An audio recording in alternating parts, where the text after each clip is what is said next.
वाहिगुरु जी का खालसा वाहिगुरु जी की फतेह।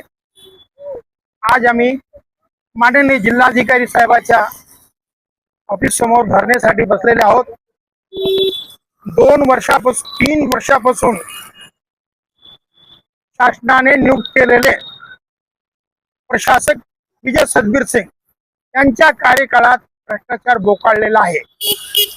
वेळोवेळी दीपक सिंग, संपूर्ण सिंग यांनी शासनाकडे निवेदनाद्वारे शिष्टमंडळाद्वारे माहिती देऊन संपूर्ण अशी व्यथा शासनापुढे मांडली, पण शासन त्याची दखल घेत नाही। आणि स्वतः विजय सतबीर सिंग यांनी महसूल मंत्रीच्या प्रेस कॉन्फरन्स मध्ये कबूल केले की येथे भ्रष्टाचार होत आहे।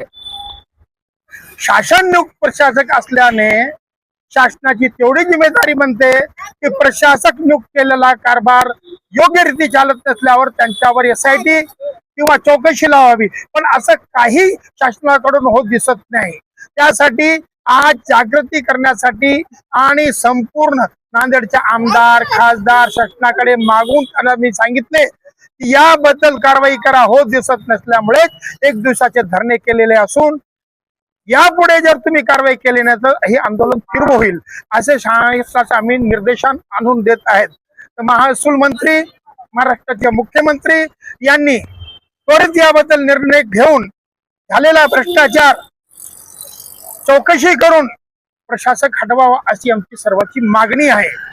एवढं बोलून धन्यवाद। विजय सतबीर सिंग यांच्या विरोधात वारंवार मागणी करून सुद्धा सरकार का हटवत नाही, काय वाटतं आपल्याला?